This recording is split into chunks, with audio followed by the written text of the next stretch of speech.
Bonjour à tous les passionnés de cinéma.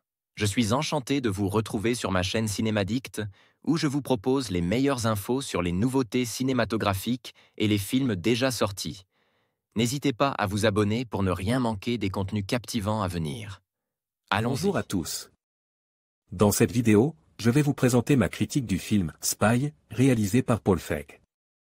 Je vais explorer les éléments qui font de ce film une comédie d'espionnage unique, en analysant les performances des acteurs, l'humour et la mise en scène. Je partagerai également mes réflexions sur les thèmes abordés, ce qui le distingue des autres films du genre. Restez avec moi pour découvrir si Spy mérite vraiment sa place dans le panthéon des comédies modernes. C'est parti. Un toit sur un scooter, nommé qui le pape? Melissa McCarthy, Spy, de Paul Feig, 2015, grâce à une formidable énergie et un casting solide, Paul Feig signe avec Spy une comédie d'espionnage savoureuse et délirante. Là où il n'était pas surprenant d'attendre de Spy qu'il ne soit qu'une comédie de plus utilisant le médium de l'espionnage pour provoquer l'hilarité du spectateur, Paul Feig s'est insufflé à son œuvre une vraie personnalité, teintée de trash et de folie. Avec Melissa McCarthy en tête d'affiche, affublée d'un rôle qui lui sied à merveille, le film saisit parfaitement l'essence de ses intentions. Le rire est présent et les scènes sont cocasses.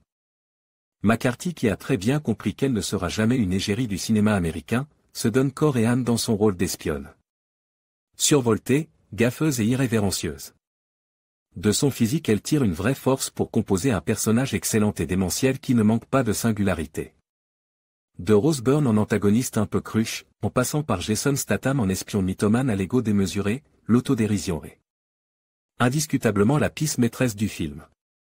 Si les protagonistes masculins sont ici de parfaits losers magnifiques, mais curieusement toujours dignes, c'est parce que la femme règne en maîtresse. Spy n'en devient pas pour autant une œuvre pro-féministe, ce qui est un vrai plus car le film ne s'encombre d'aucune lourdeur à ce sujet.